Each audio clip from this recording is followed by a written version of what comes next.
Hi hello నమస్తే welcome to విజయ మా ఊరు ఆడియో బుక్స్ ఛానల్. నేను విజయలక్ష్మిని. ఫ్రెండ్స్, నవల స్రవంతిలో డాక్టర్ డి కామేశ్వరి గారి శుభోదయం నవల ఆడియోగా వినిపిస్తున్నాను కదా. మరి ఈరోజు శుభోదయం నవల ఆడియో చివరి భాగం వినిపించబోతున్నాను. మరి ఆలస్యం చేయకుండా కథలోకి వెళ్ళిపోదాం పదండి. రేఖ చనిపోవడానికి ప్రయత్నించిందని కొడుకు చెప్పిన మాట విని కంగారుగా అడిగింది రాధ. ఏం జరిగింది? ఎందుకింత పని చేసింది? తెల్లబోతూ అంది. శ్యామ్ తలదించుకున్నాడు. అమ్మా, రేఖ ప్రెగ్నెంట్ అయిందని, అందుకని సిగ్గుతో భయంతో ఆ పని చేసిందని అనుకుంటున్నారు రేఖ ఫ్రెండ్స్. వాళ్ళ ఎదురింట్లో ఉండే సునీత చెప్పింది. డాక్టర్కి రేఖ నాన్నగారు చెప్పారట. మై గాడ్, ఏదో ఆ గొడవ అంతటితో సమసిపోయిందనుకున్నాను. ఆఖరికి ఇది జరిగిందన్నమాట. రేఖ పాపం గాభరాపడి ఏం చెయ్యాలో దిక్కుతోచక ఈ పనికి తలపడిందేమో. ఎంత తొందరపడింది! ఈ రోజుల్లో అబార్షన్ లీగలైజ్ అయిన రోజుల్లో ఇంత గాభరా పడవలసింది ఏముందని ఇలా చేసింది? వాళ్ళ అమ్మే అసలు గాభరా పెట్టి ఏడ్చిందటమ్మా. దాంతో రేఖ భయపడి ఏడ్చిందట నిన్నంతా. ఇవాళ ఆఖరికి ఇలా చేసిందట. ఆ శారద తెలివి తక్కువతనం రేఖని నాశనం చేస్తుంది. శారద అమాయకురాలు, కానీ ఆ తండ్రి ఏం చేస్తున్నాడట? అతనేనా చెప్పొద్దా? లేదమ్మా, ఆయనకు తెలిసినట్టు లేదు. ఆ తల్లి గాభరా పడి ఏడ్చి, నేనేం చేయనే తల్లి, ఆ రాధకి ఇలాగే జరిగింది, అయ్యయ్యో అంటూ ఏడ్చి గాభరా పెట్టిందంటుంది సునీత. ఆ మాట వినగానే రాధాదేవి మొహం నల్లబడింది. తన దురదృష్టం అందరికీ ఉపమానమైందన్నమాట అనుకుంది. పోనీ తన దురదృష్టం రేఖకి అంటకూడదు. రేఖని కాపాడాలి. మాధవ్ ఏమన్నా సరే రేఖని ఓదార్చి తను చెయ్యగలిగింది చెయ్యాలి. తనేం చెయ్యాలి? ఏం చెయ్యగలదు? ఆ రోజంతా ఆలోచించింది రాధాదేవి. శ్యామ్, ఒక మాట అడుగుతాను, సిన్సియర్గా జవాబు చెబుతావా? ఆ రాత్రి డ్రాయింగ్ రూమ్లో కూర్చున్నప్పుడు శ్యామ్ని అడిగింది రాధాదేవి. శ్యామ్ వింతగా తల్లి వంక చూసి, ఏంటమ్మా అన్నాడు. రాధాదేవి మాటలకు తడుముకుంది. శ్యామ్, రేఖంటే నీకు ఇష్టం కదూ? నన్ను ఓ స్నేహితురాలుగా భావించి జవాబు చెప్పు అంది కొడుకు మొహంలోకి నిశితంగా చూస్తూ. శ్యామ్ మొహం ఎర్రబడింది. తల్లి వంక చూపు కలపలేక తలదించుకుని, ఎందుకమ్మా అలా అడుగుతున్నావు? కారణం ఉంది శ్యామ్. రేఖ అంటే నీకిష్టమని, ఆమె పట్ల ఆరాధన ఉందని ఆమె సమక్షంలో నిన్ను చూసిన కొద్దిసార్లలోనే గ్రహించాను. I right? శ్యామ్ జవాబివ్వలేదు. తన మనసులో సంగతి తల్లి గుర్తించినందుకు సిగ్గుపడ్డాడు. శ్యామ్, రేఖ అంటే నీకు చాలా ఇష్టం. ఆ అమ్మాయి అంటే నాకు ఇష్టమే. శ్యామ్, రేఖను వివాహం ఆడడానికి నీకిష్టమేనా? చెప్పు సూటిగా అడిగింది. శ్యామ్ అప్రతిభుడై చూశాడు. అమ్మా అన్నాడు తెల్లబోతూ. అతని మొహంలో రంగులు మారాయి. ఏం శ్యామ్, ఎందుకంత ఆశ్చర్యపోతావు? ఏ, రేఖని పెళ్ళాడడానికి నీకేం అభ్యంతరం? ఆమెకి అందం, చదువు అన్నీ ఉన్నాయి.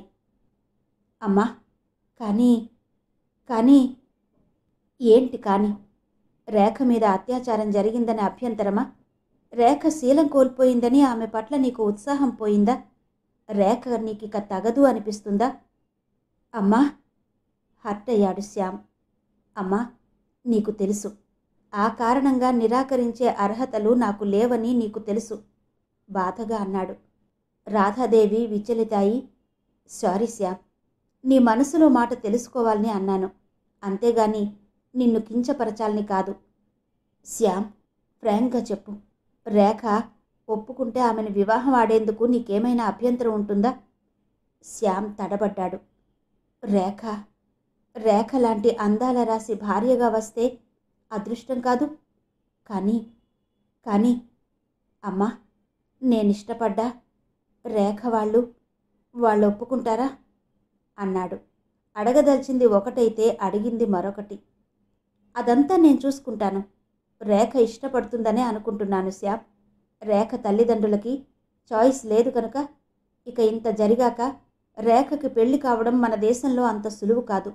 తెలిసి ఎవరూ ముందుకొస్తారని అనుకోను.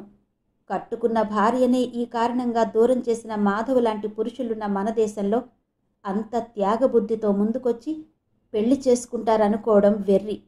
ఆదర్శాలు వల్లిస్తారు, ఎవరన్నా చేస్తే అభినందిస్తారు, కానీ తమ దాకా వచ్చేసరికి తప్పుకుంటారు. ఆడదాని శీలానికి మన వాళ్ళిచ్చిన విలువ అంతా ఇంతా కాదు. ఆ శీలం పోగొట్టుకున్న ఆడదాన్ని ఆదుకునే నాథులు ఈనాటికి లేరు. అంచేత రేఖ పెళ్ళి ఒక సమస్య అవుతుంది. అందుకే నా అమ్మ నన్ను చేసుకోమంటున్నావు? ఒకటి చెప్పు, రేఖకి ఇలా జరగకపోతే నన్ను చేసుకుంటుందా? నాకివ్వడానికి వాళ్ళ తల్లిదండ్రులు అంగీకరించేవారంటావా? శ్యామ్, రేఖ తల్లిదండ్రులు నా మీద కోపంతో అంగీకరించేవారు కాదు. రేఖ ఏమో ప్రేమ గుడ్డిదన్న సూక్తి వినలేదా? నీ మీద ఇష్టమైతే నీ రూపురేఖలని పట్టించుకోకుండా చేసుకునేదేమో. కానీ ఇప్పుడు రేఖ పరిస్థితి వేరు. ఆమె భవిష్యత్తుకు దారి ఇంచుమించు మూసుకుపోయినట్టే. అంటే బతకలేదని కాదు, కానీ పెళ్లి గగనమవుతుంది. ఆమె తండ్రి విజ్ఞుడైతే నిన్ను అంగీకరిస్తాడు. శ్యామ్, రేఖకిప్పుడు కావలసింది ధైర్యం చెప్పేవారు, ప్రోత్సహించేవారు. ఆ ఇంట్లో ఆ రెండు కరువని నాకు తెలుసు.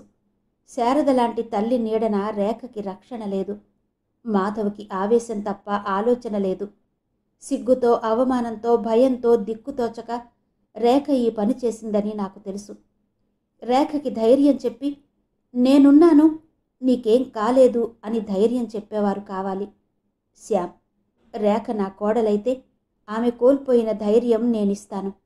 ఇప్పుడు ఆ ఇంటికెళ్ళి ఏమీ చెప్పే అవకాశం మాధవ్ నాకు ఇయ్యడు. రేఖతో మాట్లాడడానికి ఇష్టపడకపోవచ్చు. రేఖని నువ్వు పెళ్లి చేసుకో. ఎవరో బలాత్కారం చేసినంత మాత్రాన ఆమె ఏదో కోల్పోయిందనడం అమానుషం. శీలం, పవిత్రత అంతా మనసుకుండాలి. ఆమె జోక్యం లేకుండా జరిగిన దానిలో ఆమె పాత్ర లేదు. ఆ కారణంగా ఓ ఆడపిల్ల వివాహానికి, మాతృత్వానికి దూరం కాకూడదు. శ్యామ్, నీవు ఏదో ఆదర్శంగా త్యాగం చేస్తున్నాను అనుకోకు. రేఖ నీకిష్టమైతే పెళ్ళాడడానికి ఏం అభ్యంతరం లేదా? శ్యామ్, బాగా ఆలోచించుకో. అమ్మ ఏదో అందని చేసుకుని తరువాత ఆమెని అడుగడుగునా మాటలతో చిన్నబుచ్చి హింసించకూడదు. నేను అనుభవించాను కనుక ఆ బాధ నాకు తెలుసు. ఆమెని ఆమెగా స్వీకరించే ఔదార్యం నీకుంటే చెప్పు. నేను వెళ్ళి రేఖతో, మాధవ్తో మాట్లాడతాను. అమ్మా, నాకప్పుడే పెళ్ళేంటమ్మా? 20 ఏళ్లకే. ఇప్పటి నుంచి చేసుకుని ఏం చేస్తాను? చదువన్నా కాలేదు. శ్యామ్, చూడు, నాకున్నది నీ ఒక్కడివి. నా సంపాదన ముగ్గురికి సరిపోదంటావా? ఇద్దరం హాయిగా బతుకుతున్నాం. ఇంకొకరు మనకి బరువా? శ్యామ్, నీకిప్పుడు పెళ్ళి అవసరమని కాదు, రేఖకి అవసరం. ఆమె పూర్వపు రేఖ అవ్వాలంటే తానేదో పాడయిందని, తనకిక పెళ్లి కాదని, తను ఇక మోడులా బతకాలని ఏవేవో ఊహించి మనసు పాడు చేసుకుంటున్న రేఖకి కాదు, నీకేం కాలేదు, నేనున్నాను నీకు అని దగ్గరకు తీసుకునే సహృదయుడు కావాలి.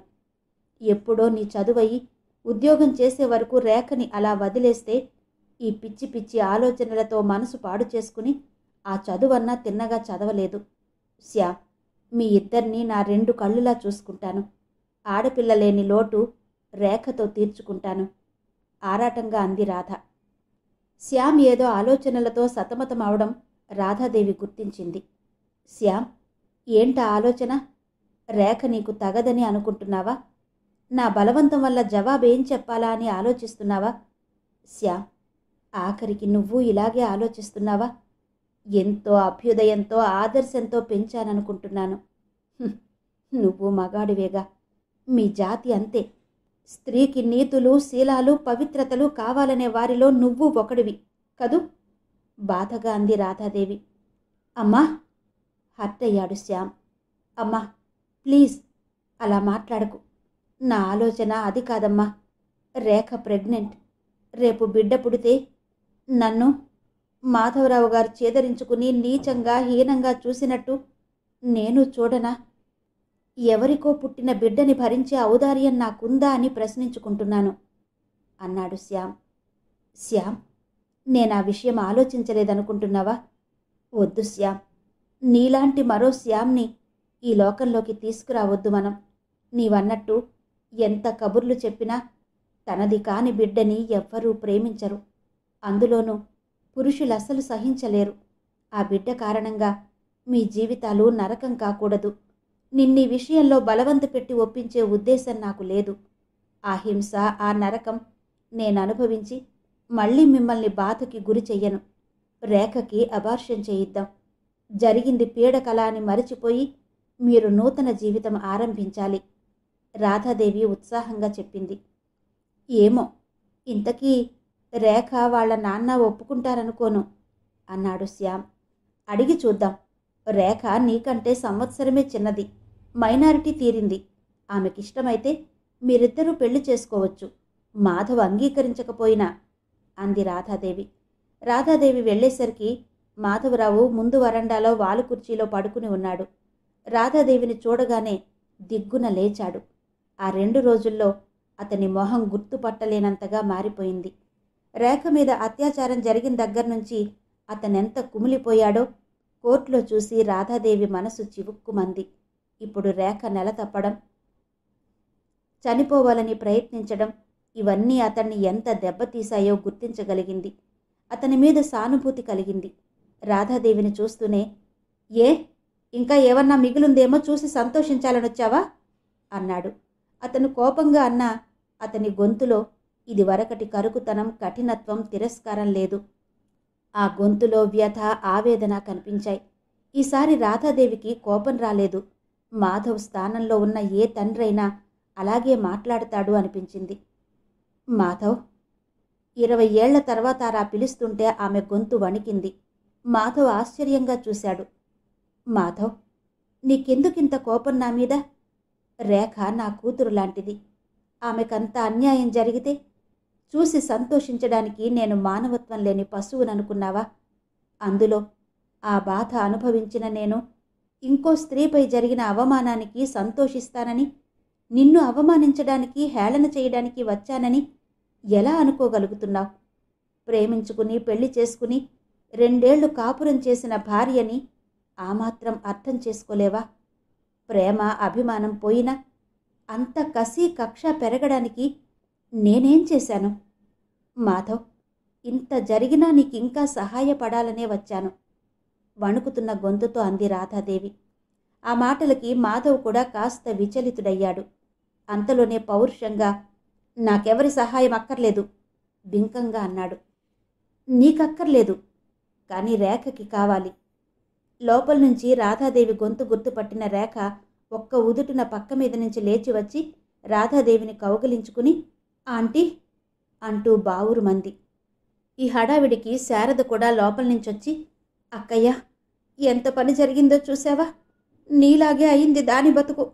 నిన్ను పెట్టిన ఉసురు మాకు కొట్టింది చూసావా అంటూ రాధాదేవిని పట్టుకుని ఏడ్చింది. ఏంటి ఏడుపులు?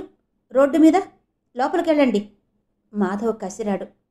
షు, రేఖ, ఏంటమ్మా, ఏం జరిగిందని ఈ ఏడుపు?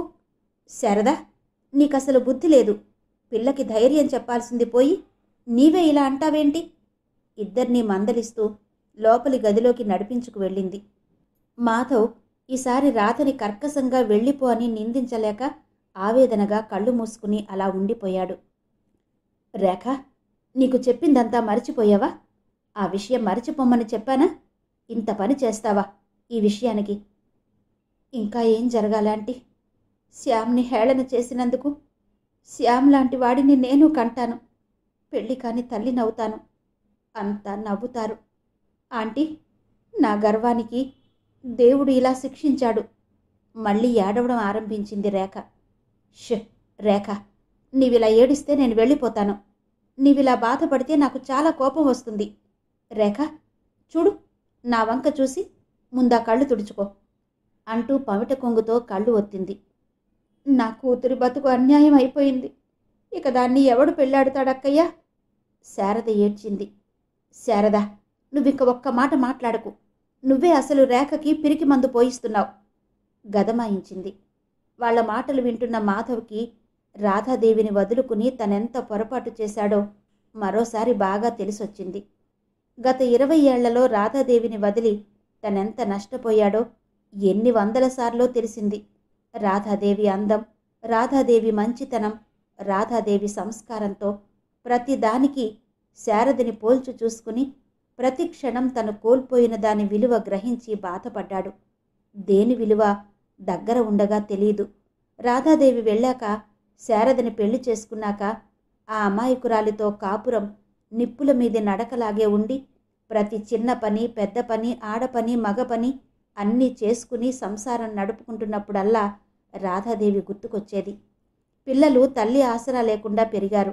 ఈరోజు రాధాదేవి రేఖని ఓదార్చి కన్న తల్లిలా బుజ్జగిస్తుంటే పిల్లలకు కావలసింది ఇలాంటి తల్లి, తనకి కావలసింది ఇలాంటి భార్య అనిపించింది. ఇలాంటి భార్యని చేతులారా దూరం చేసుకున్న తనకి ఈ శిక్ష సరైంది ఆలోచిస్తూ కుమిలిపోయాడు మాధవ్. రేఖ, చూడమ్మా, మనకి అక్కరలేదనుకుంటే గర్భం తీయించుకోవడం 3 నిమిషాల పని. అబార్షన్ లీగలైజ్ అయింది. అందులోనూ ఇలాంటి స్థితిలో అస్సలు అభ్యంతరం లేదు. రేఖ, దీనికోసం ఇంత బెంగపడ్డావా అంది రాధాదేవి. కానీ ఇక పెళ్ళవుతుందా అక్కయ్య? ఇప్పటికే ఊరువాడా తెలిసింది దైన్యంగా అంది శారద. శారద, జీవితానికి పెళ్లి ముఖ్యమే, కానీ పెళ్లి లేకపోతే జీవితం లేదనుకోవడం వెర్రి. అసలు రేఖకి ఆ బాధ లేదు. నేను పెళ్లి కొడుకుని వెతికాను. మీకిష్టమైతే ఆ పెళ్లి రేపే జరుగుతుంది. రేఖ, శారద ఆశ్చర్యంగా చూశారు. వింటున్న మాధవ్ అంతకంటే విస్తుపోయాడు. రేఖని ఇంత జరిగాక పెళ్లి చేసుకుంటానని ముందుకొచ్చిన ఆ ఔదార్యవంతుడెవరు? నిజంగా అతనే అభ్యంతరం లేకుండా పెళ్లి చేసుకుంటాడా? ఒకదాని తర్వాత ఒకటిగా జరిగిన సంఘటనలు అతని మతి పోగొట్టాయి. ముందు అబార్షన్ చేయించాలి. రేఖ విషం మింగి చావు బతుకుల మధ్య ఊగిసలాడి ఒక్కరోజులో గుర్తుపట్టలేనంత బలహీనంగా అయింది. డాక్టర్ ముందు కాస్త కోలుకున్నాక అబార్షన్ చేస్తామన్నారు. వర్రీ అవడానికి ఏం లేదని అందరూ డాక్టర్లు ధైర్యం చెప్పారు. ముందు అబార్షన్ చేయించి రేఖని బాగా చదివించాలి, ఉద్యోగం చేయించాలి. పెళ్ళి అంత సులువుగా అవదని అతనికి తెలుసు. ఈ దేశంలో మానం పోగొట్టుకొని గర్భం వచ్చిన స్త్రీకి అంత సులువుగా పెళ్లి జరగదని తెలుసు.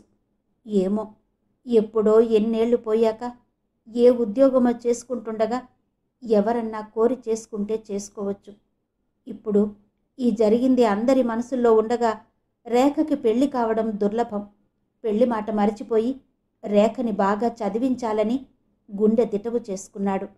ఆ ఆలోచనలు వచ్చినప్పుడల్లా రాధాదేవిని తను ఎంత నిర్దయగా దూరం చేశాడో, భార్యని తాకడానికి కూడా ఇష్టపడకుండా ఎంత నిరాదరణ చూపాడో అన్నీ గుర్తుకొచ్చి గుండెల్లో ముళ్ళు గుచ్చుకున్నట్టుండేది. పెళ్లి చేసుకున్న భార్యతో సంసారం చెయ్యడానికే తనకిష్టం లేకపోయినప్పుడు ముందుకొచ్చి తన కూతుర్ని చేసుకునేవాడెవడు? రాధ బాధ, ఆవేదన అర్థమయ్యి రేఖకి జరిగిన దానికంటే గతంలో తను రాధకి చేసిన అన్యాయం గుర్తొచ్చి మనిషి కృంగిపోయి కృశించిపోయాడు. ఇంత జరిగినా పోలీస్ కంప్లైంట్ ఇచ్చి ఆమె పరువును రోడ్డుకెక్కించి అవమానించిన తన కూతుర్ని అభిమానించి ఓదార్చి ధైర్యం చెప్పి పెళ్లి సంబంధం తీసుకొచ్చిన రాధ మంచితనం అతని గుండెని కోసింది. అతనికి తెలియకుండానే కుతూహలంగా లేచి గుమ్మం దగ్గరగా వచ్చి నిలబడి ఆరాటంగా చూశాడు. నిజమా అక్కయ్యా? ఎవరక్కయ్యా అతను? శారద ఆనందంగా అడిగింది. రేఖ విభ్రాంతురాలై చూడసాగింది. రేఖ, నీకిష్టమైతే, మాధవ్, మీ అందరికిష్టమైతే మా శ్యామ్ రేఖను చేసుకుంటాడు. రాధాదేవి అందరి ముఖాల వంక చూస్తూ అంది. ఒక్క నిమిషం అంతా నిశ్శబ్దమైపోయింది. ఫ్యాను తిరుగుతున్న చప్పుడు తప్ప ఏమీ వినపడలేదు. అందరిలోకి ముందుగా తేరుకున్నది మాధవరావే. శ్యామ్? శ్యామ్తో పెళ్ళా? వీల్లేదు, నేను ఒప్పుకోను. రేఖకి పెళ్లి కాకపోయినా పర్వాలేదు. కానీ ఎవడో రౌడీకి పుట్టినవాడికి, ఆ నల్లవాడికి నా కూతుర్నియ్యను ఆవేశంగా అన్నాడు. రాధాదేవి మొహం ఎర్రబడింది. అయినా రేఖ కోసం ఆవేశం అణుచుకుంది. మాధవ్, శ్యామ్ నా కొడుకు. వాడిని ఒక్క మాట ఏదన్నా అంటే ఊరుకోను. ఇంత జరిగినా నీకింకా ఉచితానుచితాలు తెలుసుకునే జ్ఞానం రాలేదంటే విచారంగా ఉంది. కానీ రేఖకి జరిగింది మరిచిపోయావా? కట్టుకున్న పెళ్ళానికి శీలభంగం కలిగిందని వదిలేసిన నీలాంటి పుణ్యపురుషుడున్న దేశమిది. అలాంటిది శీలం పోయిన ఆడదాన్ని కట్టుకోవడానికి ముందుకొచ్చే మగాళ్ళు 1000కి ఒకరన్నా ఉండరేమో. నిన్ను నీవే అడుగు. చాటుమాటుగా ఎన్నెన్నో చెయ్యొచ్చు. బయటపడనంత వరకు అందరూ పవిత్రులే. కానీ తెలిసి తెలిసి బట్టబయలై నలుగురి నోట పడిన ఓ ఆడపిల్లని పెళ్లాడడానికి వచ్చే ఉదారులు ఎవరు? ఈ సంగతి ఆలోచించు. అంటే నీ కొడుకు ఉదారుడన్నమాట. నువ్వు త్యాగం చేసి నన్ను ఉద్ధరించి నీ త్యాగనిరతికి లోకానికి చెప్పాలనుకున్నావన్నమాట. అతనిలో తిరిగి పాత అహం తలెత్తింది. తీరా అన్నాక అంత కటువుగా మాట్లాడకపోవాల్సింది అనిపించింది అతనికి కూడా. రాధాదేవి అతని వంక తిరస్కారంగా చూసింది. మాధవ్, నువ్వు నిజంగా తండ్రివైతే, ఆమె మేలు కోరేవాడివైతే ఈ వచ్చిన అవకాశాన్ని ఆనందంగా ఉపయోగించుకుని నాకు కృతజ్ఞత చూపేవాడివి. నేను చేస్తున్నది త్యాగం అనుకున్నావు కనుక నన్ను అభినందించు. నేను చేసేది ఏమైనా శ్యామ్ని మాత్రం నువ్వు సంస్కారవంతుడిగా అంగీకరించక తప్పదు. ఎవరికి పుట్టినా ఎలా పుట్టినా శ్యామ్ సంస్కారం ఉన్నవాడు. కాబట్టే ఒక ఆడపిల్లకి జరిగిన అన్యాయానికి తనకు చేతనైనంతగా న్యాయం చేకూర్చాలనే తపనతో ఆమెను చేపట్టి మానవత్వం నిరూపించడానికి ఒప్పుకున్నాడు. నీలా గొప్ప తండ్రికి పుట్టలేదు, గొప్ప కులస్థుడికి పుట్టలేదు. కానీ నీకన్నా గొప్ప గుణం ఉంది అని గర్వంగా చెప్పగలను. మాధవ్, నీవేమనుకున్నా సరే మేం చేసేది త్యాగం అనుకోలేదు. ఎవరో ఏదో చేసిన నేరానికి రేఖ బలి కావడం నాకిష్టం లేక ఓ ఆడపిల్ల జీవితం చక్కబరచాలని ఈ నిర్ణయానికి వచ్చాము. ఆమోదించేది మానేది మీ ఇష్టం. రేఖ, నువ్వు ఆలోచించుకో. పరిస్థితి విడమరచి చెప్పాను. నువ్వు కోల్పోయిన మనశ్శాంతి దొరకాలంటే నీ జీవితానికో భద్రత ఉందని నువ్వు నమ్మాలి. నువ్వు అందరి స్త్రీలలాగే భర్తతో సుఖంగా ఉండగలవని, తల్లివవ్వగలవన్న నమ్మకం కలిగించడానికి శ్యామ్ నీకు చేయూత ఇవ్వడానికి సిద్ధంగా ఉన్నాడు. ఆ చేయి అందుకునేది మానేది నీ ఇష్టం. ఎవరి ఇష్టాయిష్టాలకి నీ జీవితాన్ని బలిపెట్టకు. నువ్వు మరీ చిన్నపిల్లవి కావు, మైనారిటీ తీరిన దానివి. రాధా, నా కూతురికి ఇవన్నీ నేర్పిపెట్టి నా నుంచి దూరం చెయ్యాలని చూస్తున్నావు. దానికిప్పుడు పెళ్లి తొందర లేదు. నీ సహాయానికి థ్యాంక్స్. పెళ్లి అవసరం అనుకున్నప్పుడు, నా కూతురికి ఇంకెవరూ మొగుడు దొరకనప్పుడు అప్పుడొస్తాంలే హేళనగా అన్నాడతను. రాధాదేవి సహనం ఆఖరి మెట్టుకొచ్చింది. అప్పుడు నా కొడుకు నీకందే స్థితిలో ఉండడు మాధవ్. శ్యామ్కి తెలుసు మీరిలా మాట్లాడి అవమానపరుస్తారని. అందుకే వెళ్ళొద్దన్నాడు. రేఖ కోసం వచ్చాను. వస్తాను రేఖ. నీకు ఆంటీతో ఏం అవసరం ఉన్నా నిరభ్యంతరంగా రా. ఆగండి ఆంటీ, నేను శ్యామ్ని చేసుకుంటాను.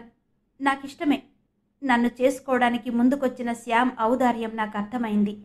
శ్యామ్ లాంటి భర్త, తల్లి లాంటి మీ నీడా దొరకడం అదృష్టం అనుకుంటాను. రేఖ స్థిరంగా అంది. రేఖ, మాధవేదో అనబోయాడు. డాడీ, నన్ను నా ఇష్టానికి వదిలేయండి. నేను చిన్నపిల్లని కాను. ఆలోచించే శక్తి ఉంది. డాడీ, ఈ పరిసరాల్లో నేనిక ఉండలేను. ఆంటీ, శ్యామ్ లాంటి ప్రేమమూర్తులుండే చోట ఉండాలని ఉంది. నన్ను క్షమించండి డాడీ. రేఖ గద్గదంగా అంది. మాధవ్ ముఖం నల్లబడింది. అక్కయ్య, రేఖ శ్యామ్ని చేసుకోవడం నాకిష్టమే. కానీ వాళ్ళిద్దరూ అన్నా చెల్లెళ్ళెవరు? శారదకా మాత్రం తెలివితేటలున్నందుకు ఆనందమే కలిగింది. ఎలా అవుతారు శారద? ఒక తల్లికి పుట్టలేదు, ఒక తండ్రికి పుట్టలేదు. ఆ అనుమానం వద్దు నీకు. పిచ్చిదానివనుకున్నా. పరిస్థితి అర్థం చేసుకున్నావు. కానీ అతి తెలివితేటలున్న నీ భర్త ఆలోచన మారనందుకు విచారంగా ఉంది. మాధవ్ వంక చూస్తూ అంది రాధాదేవి.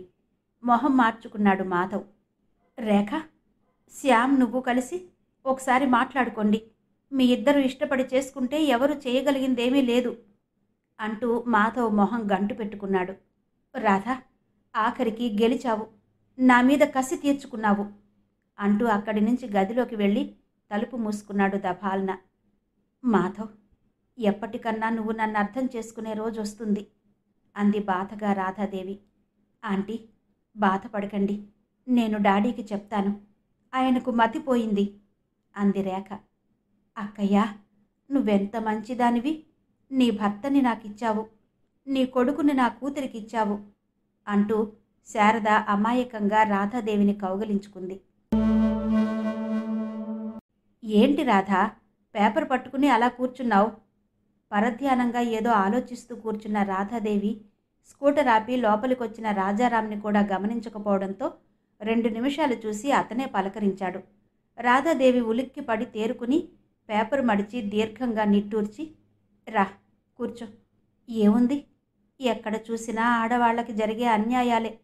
పేపరు తెరిస్తే చాలు, మానభంగాలు కట్నాలు తేలేదని భర్త అత్తగారు హింసిస్తే భరించలేక ఆత్మహత్యలు చేసుకునే ఆడపిల్లలు, కనీసం ఒక్క అత్యాచారం కేసన్నా లేని రోజుండదు పేపర్లో. ఏంటో రాను రాను మనం పురోగమిస్తున్నామో తిరోగమిస్తున్నామో అర్థం కావడం లేదు. స్త్రీ చదువుకుంది, ఉద్యోగాలు చేస్తుంది. ఈ ఆధునిక యుగంలో కూడా స్త్రీని కించపరిచే సంఘటనలు రోజుకు ఇన్ని జరుగుతుంటే స్త్రీ సాధించిందేంటన్న ప్రశ్న వస్తుంది నాకు. ఈ సమానత్వం కబుర్లన్నీ కాగితాల మీదేనా? స్త్రీకి ఈనాటికి రక్షణ లేని మన సమాజం సాధించిన ప్రగతేంటి? ఆవేశంగా ఆవేదనగా అంది రాధాదేవి. రాధా, నీ పిచ్చి గాని, ఈ స్త్రీ పురుష 2 తెగలు ఉన్నంత వరకు ఇలాంటివి తప్పవు. ఏ చట్టాలు ఏమీ చెయ్యలేవు. అయినా ఇవన్నీ చదివి మనసెందుకు పాడు చేసుకుంటావు? బాధపడి నీవేం చెయ్యగలవు? నీ చేతిలో ఉన్నది నువ్వు చేశావు. ఒక ఆడపిల్ల జీవితం నాశనం కాకుండా సహృదయంతో ఆమెని కోడలుగా తెచ్చుకునే ఏర్పాటు చేశావు. ఈ లోకంలో అందరికీ మనం సాయపడలేం కదా. అవుననుకో, కానీ ఈ వార్తలు చదువుతుంటే ఆవేశం వస్తుంది. ఏదో చెయ్యాలన్న ఆరాటం కలుగుతుంది. పాపం, మరి చదువు సంధ్యలు లేని తక్కువ కులాల స్త్రీలు బలి అవుతున్నారు. రోజుకి ఎన్ని కేసులు జరుగుతున్నాయో పల్లెల నిండా. ఆ స్త్రీల గోడు వినిపించుకునేదెవరు? న్యాయం చేకూర్చవలసిన పోలీసులే రక్షించాల్సిన వారే భక్షిస్తున్నారు. కంచె చేను మేసినట్టు పోలీసులే ఇళ్లలో జొరబడి పబ్లిక్గా ఆడవాళ్ల మీద అత్యాచారాలు చేస్తుంటే ఇక ఆ స్త్రీలకి రక్షణ ఎక్కడుంది? చెప్పినా వారి గోడు వినేవారు లేరు. న్యాయం కోసం పోరాడడానికి అర్ధబలం అంగబలం 2 లేని వారికి దిక్కెవరు? ఇప్పుడిప్పుడే ఈ విషయాలు పునఃపరిశీలించి స్త్రీలకి మరిన్ని రక్షణలు కల్పించి న్యాయం చేకూర్చడానికి కొన్ని న్యాయ సూత్రాలు తిరిగి మార్చాలని పార్లమెంటులో అలజడులు జరుగుతున్నాయని వార్తలు వస్తున్నాయి. చూద్దాం ఏం చేస్తారో. ఈ మధ్య ఈ ఏడాదిలో విపరీతంగా మానభంగాలు జరుగుతున్నాయి. పేపర్లో కనీసం రోజుకు 2-3 వార్తలు వస్తున్నాయి. మూకుమ్మడిగా కూడా ఇళ్లలో జొరబడి వీర విహారం చేస్తున్న వారి పైశాచికత్వం తెలిసి యావత్ మహిళా లోకమే కాక పురుషులు భయపడి ఆందోళన పడుతున్నారు. రాధా, ఇలాగే కొన్నాళ్లు జరిగితే ఆడది గడప దాటి బయటకు రావడానికే భయపడుతుంది. ఎక్కడ వేసిన గొంగళి సామెత మాదిరిగా పూర్వపు రోజుల్లో మాదిరి స్త్రీ 4 గోడల మధ్య ఉండే రోజులు వస్తాయనుకుంటాను.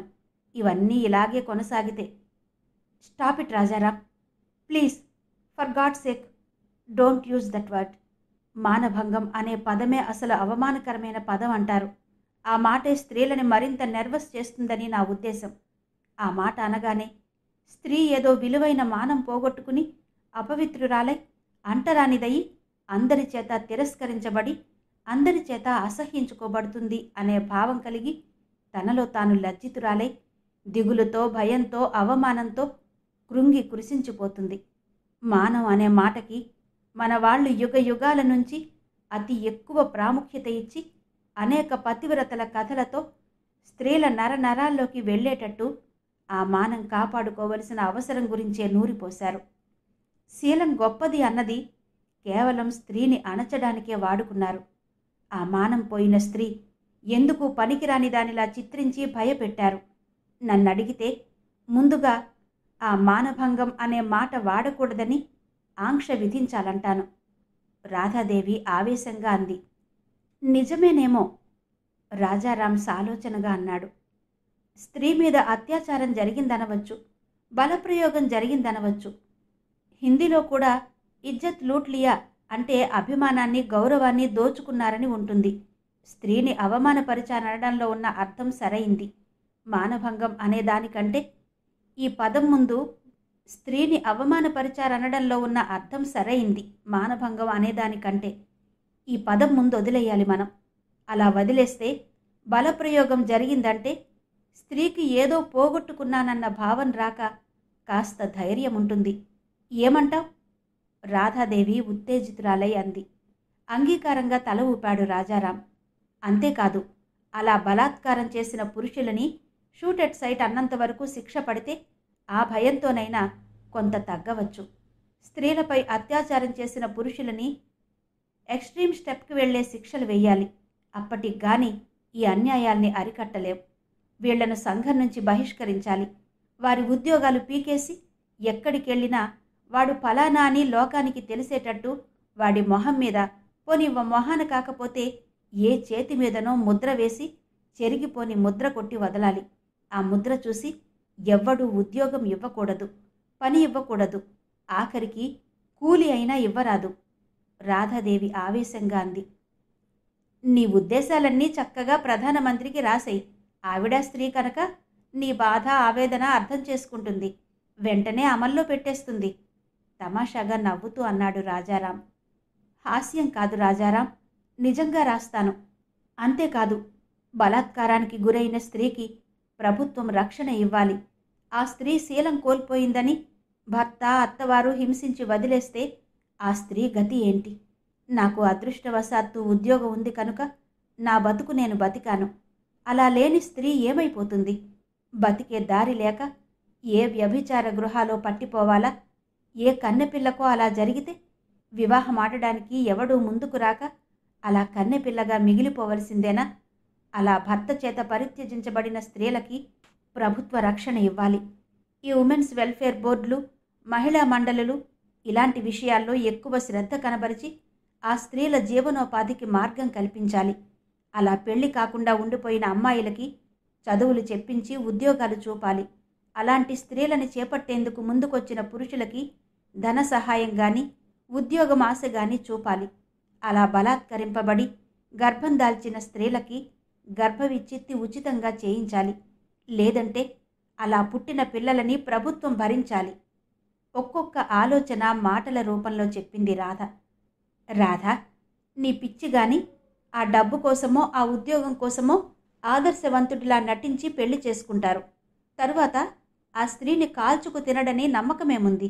ఎన్ని బిల్లులు ప్రవేశపెట్టినా కట్నాలు తీసుకోవడం మానుతున్నారా? కట్నం లేని వాళ్ళని ఎన్ని హింసలు పెడుతున్నారు? ఈ సంస్కరణోద్యమాలన్నీ కాగితాల మీద బావుంటాయి, ఆచరణలో వీగిపోతాయి. సంస్కరణ అన్నది వ్యక్తిగతంగా ఎవరికి వారికి రావాలి గాని రూల్సు బిల్లులు చేసినంత మాత్రాన మనుషుల మనస్తత్వం మారదు రాధా అన్నాడు రాజారాం. అవును, ప్రతి పురుషుడు నీతి శీలం అన్నది మనసుకు గాని శరీరానికి కాదన్నది గుర్తించాలి. శరీరం ఎవరో ఏదో చేసినంత మాత్రాన ఏం కొంప మునగదని నీతి నిజాయితీగా ఆ స్త్రీ తనని ప్రేమిస్తున్నది లేనిది గుర్తించాలి. తమలాగే ఈ స్త్రీ మనిషని, తమ కంటని అవినీతి స్త్రీకి మాత్రం ఎందుకు అంటుతుందన్న జ్ఞానం, ఆ పరివర్తన ఎవరికి వారికి కలగాలి. కానీ ఆ పరివర్తన ఎన్నాళ్లకో ఎన్నేళ్లకో వచ్చే వరకు ఆ స్త్రీల గతి ఏంటి? పురుషుడి దయాదాక్షిణ్యాల మీద ఆధారపడి ఇంట్లో నుంచి తరిమితే ఆ స్త్రీ ఏమవుతుంది? అందుకే అలాంటి స్త్రీల రక్షణకి ప్రభుత్వం పూనుకోవాలంటున్నాను. అలాంటి పరిస్థితిలో పడిన స్త్రీని హీనంగా చూసేవారిని శిక్షించాలి. అదేదో ఘోర అన్యాయం జరిగినట్టు ఎవరు మాట్లాడినా స్త్రీలెవరూ ఊరుకోకూడదు. అంతేకాదు, అసలే జరిగిన దానికి బాధపడుతుంటే ఆ వార్తలు పేపర్లలో బట్టబయలు చేసి ప్రచురిస్తారు. అత్యాచారం జరిగిన స్త్రీ గురించి ఆ వివరాలు, ఫోటోలు పేపరులో ప్రచురించరాదని, అలాంటి కేసులు కోర్టులో నమోదు కాగానే ఆ కేసు ప్రొసీడింగ్స్ అంతా రహస్యంగా జరగాలని, ఏళ్ల తరబడి కేసు జరగకుండా ప్రయారిటీ ఇచ్చి వెంటనే 1 నెల లోపల ఆ కేసు విచారణ పూర్తి చేయాలని ప్రభుత్వం ఆజ్ఞ జారీ చేయాలి. పాత పద్ధతులకి, అంటే రక్కులు కొరుకులు ఉంటేనే అత్యాచారం జరిగినట్టు కాకుండా స్త్రీ అనుమానితురాలిగా కంప్లైంట్ చేస్తే వారి మీద చర్య తీసుకోవాలి. దానిలో చిన్న గొడవ ఉంది రాధా. స్త్రీ తన కోసం పగ తీర్చుకోవడానికి ఎవరినో ఈ వంకతో కంప్లైంట్ చేస్తే అన్యాయంగా నిర్దోషికి శిక్ష పడదా అన్నాడు రాజారాం. రాజారాం, చూడు, ఎంత సిగ్గులేని స్త్రీ అయినా తనని ఓ పురుషుడు బలప్రయోగంతో అనుభవించాడని చెప్పుకోవడానికి సిగ్గుపడుతుంది. అలాంటిది కావాలని ఎవరినో ఇరికిస్తే అందులో తన మర్యాద పోతుందని గ్రహించదా? ఎక్కడో ఎవరో నూటికో కోటికో అనవసరంగా ఏదో కక్షతో అలా చెప్పేవాళ్ళుంటే ఉండొచ్చు. అలాంటప్పుడు అతను నిజంగా ఆ పని చేసింది లేనిది ఎలిబీలను బట్టి గ్రహించవచ్చు. భేష్ రాధా, నిజంగా నీవో మంత్రినివైతే బావుండేది. అమెండ్మెంట్స్ అన్నీ మార్చి రాయాలని పార్లమెంట్లో అలజడి లేవదీసేదానివి హాస్యంగా అన్నాడు రాజారాం. హాస్యం కాదు రాజారాం, ఇందులో ప్రతి అక్షరం సిన్సియర్గా నేను ఫీల్ అయి చెబుతున్నానంటే నా ఆవేదన ఆవేశం అర్థం చేసుకో. కాదనలేదు రాధా, నీది ఉత్తి ఆవేశం కాదని రేఖని నీ కోడలుగా చేసుకోవడానికి నిర్ణయించుకున్నప్పుడే అర్థమైంది. ప్రతి ఆడది నీలాగే ఆలోచిస్తే మీ ఆడవాళ్ల కథలు మారేవి. నువ్వు పురుషులనే ఎందుకు నిందిస్తావు?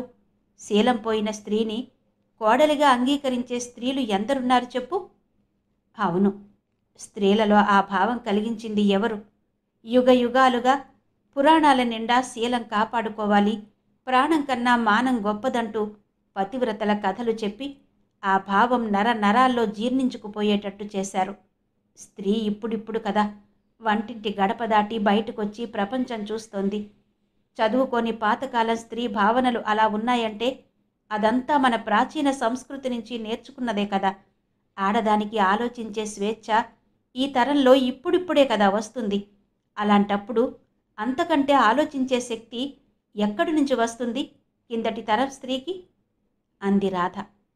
అబ్బా, ఆడవాళ్ళని ఒక్క మాట అంటే ఒప్పుకోవు. ఎంత ఉపన్యాసం ఇచ్చావు బాబు, రాజారాం భయం నటిస్తూ అన్నాడు. నేనన్న మాటల్లో నిజం లేదంటావా? ఆడవాళ్లలో అజ్ఞానం తొలగిపోవడానికి కావలసిన చదువు ఎందరిలో ఉంది? ఇప్పటికీ 100% చదువు సంధ్యలు లేని మూర్ఖులుగానే మిగిలారు. ముఖ్యంగా అలాంటి స్త్రీల మీదనే ఎక్కువగా అత్యాచారాలు జరుగుతున్నాయి. చదువుకుని పట్టణాలలో ఉన్న స్త్రీల మీద జరిగే అత్యాచారాలు చాలా స్వల్పం. అంటే కాస్త తెలివితేటలు చదువు సంస్కారాలున్న ఆడవాళ్ల మీద అత్యాచారం జరపడానికి భయపడతారన్నమాట పురుషులు. బలహీనుల్ని ఎదుర్కొన్నట్టుగా సమఉజ్జీలను ఎదుర్కొనే ముందు కాస్త జంకుతారు కదా ఎవరన్నా. అంటే స్త్రీ పురుషుడితో సమాన స్థాయికి రాగలిగినప్పుడు ఇలాంటి అన్యాయాలు చాలా వరకు తగ్గుతాయని ఆశించవచ్చు. ఏమంటావు? అడిగింది రాధ. ఏంటో నాకేం నమ్మకం లేదు. పురుషుడెప్పుడూ శారీరకంగా బలవంతుడు కూడా. ఎంత చదివినా పురుషాధిక్యతకి స్త్రీ ఎప్పుడూ తలవొగ్గే ఉండాల్సి వస్తుంది. అదుగో అలా మాట్లాడకు, నా కొళ్ళు మండుతుంది, రాధాదేవి కోపంగా అంది. అబ్బే, ఇది నా అభిప్రాయం కాదు, లోకరీతి చెబుతున్నాను రాధా. అవును, లోకరీతి ఎందుకవదు? ఏ కథ చదివినా అలా బలవంతుడైన పురుషుడి చేతిలో ఘోరంగా చెరచబడిన స్త్రీ తర్వాత అందరి చేత తిరస్కరించబడి సంఘం చేత వెలివేయబడి అవమానం, హింస, లజ్జ భరించలేక చనిపోయినట్టో లేక ఒళ్ళమ్ముకుని బతికినట్టో చూపిస్తారు.